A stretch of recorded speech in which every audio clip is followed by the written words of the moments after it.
ಪ್ರಿಯ ಬಂಧುಗಳೇ, ಎಲ್ಲರಿಗೂ ನಮಸ್ಕಾರ. ನಮ್ಮ ಕರ್ನಾಟಕ ರಾಜ್ಯದಲ್ಲಿ ಇನ್ನು ಮುಂದೆ ಕೂಡ ಉದ್ಯೋಗ ಇಲ್ಲ ಅಂತ ಕೂಡ ಹೇಳಂಗೆ ಇಲ್ಲ. ಅಷ್ಟು ಉದ್ಯೋಗಗಳು ನಮ್ಮ ಕರ್ನಾಟಕದಲ್ಲಿ ಈಗ ಸಿಗಲು ಕೂಡ ಸಮ್ಮತಿ ಸಿಕ್ಕಿದೆ. ಅದು ಏನು ಎಂಬುದರ ಬಗ್ಗೆ ವಿವರವನ್ನ ನೀಡೋಣ ಬನ್ನಿ.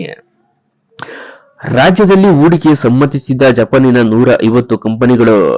ಬೆಂಗಳೂರು ಜಪಾನಿನ 150ಕ್ಕೂ ಹೆಚ್ಚು ಕಂಪನಿಗಳು ಬಂಡವಾಳ ಹೂಡಿಕೆ ಮಾಡಲು ಸಮ್ಮತಿಯನ್ನು ಸೂಚಿಸಿವೆ.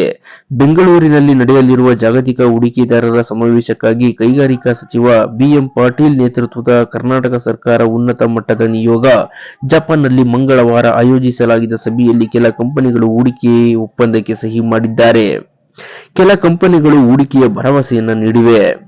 ಪರಿಸರ ಸಂರಕ್ಷಣೆಯ ಉಪಕರಣ ತಯಾರಿಸುವ ಬಹುರಾಷ್ಟ್ರೀಯ ಕಂಪನಿ ಡೈಕಿ ಆಕ್ಸಿಸ್, ಕೈಗಾರಿಕಾ ಯಂತ್ರೋಪಕರಣ ತಯಾರಿಸುವ ಸುಮಿಟೊಮೊ ಹೆವಿ ಇಂಡಸ್ಟ್ರೀಸ್, ಎಚ್ಎಸ್ಐ ಸೆಮಿಕಂಡಕ್ಟರ್ ಪರಿಕರ ತಯಾರಿಸುವ ರೆಸಾನನ್ಸ್ ಎಲೆಕ್ಟ್ರಾನಿಕ್ಸ್ ಕಾರ್ಪೊರೇಷನ್ ಹಾಗೂ ಜಪಾನಿನ ಸಣ್ಣ ಕೈಗಾರಿಕೆಗಳ ಸಂಘಟನೆಗಳು ಮುಖ್ಯಸ್ಥರ ಜೊತೆ ಸಮಾಲೋಚನೆ ನಡೆಯಿತು. ಜಪಾನಿನ ಸಣ್ಣ ಹಾಗೂ ಮಧ್ಯಮ ಕೈಗಾರಿಕೆಗಳ ಸಹಯೋಗದಲ್ಲಿ ಕರ್ನಾಟಕದ ಎಸ್ಎಂಇಗಳ ಬೆಳವಣಿಗೆಗೆ ಉತ್ತೇಜಿಸಲು ನೆರವಾಗುವ ಒಪ್ಪಂದಕ್ಕೆ ಸಹಿ ಹಾಕಲಾಯಿತು.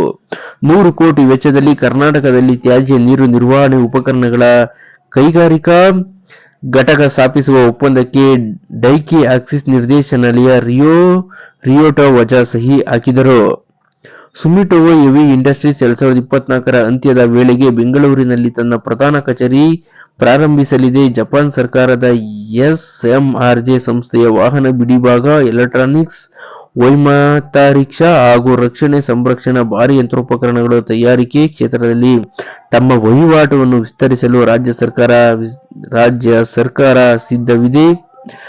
ಜಪಾನ್ ಮತ್ತು ಭಾರತದ ಎಂಎಸಿ ಮುಖ್ಯಸ್ಥರ ಸಭೆಯನ್ನು ಆಗಸ್ಟ್ನಲ್ಲಿ ನಡೆಸಲು ಸಭೆಯಲ್ಲಿ ನಿರ್ಧರಿಸಲಾಗಿದೆ ಎಂದು ಬಿ.ಎಂ. ಪಾಟೀಲ್ ತಿಳಿಸಿದ್ದಾರೆ.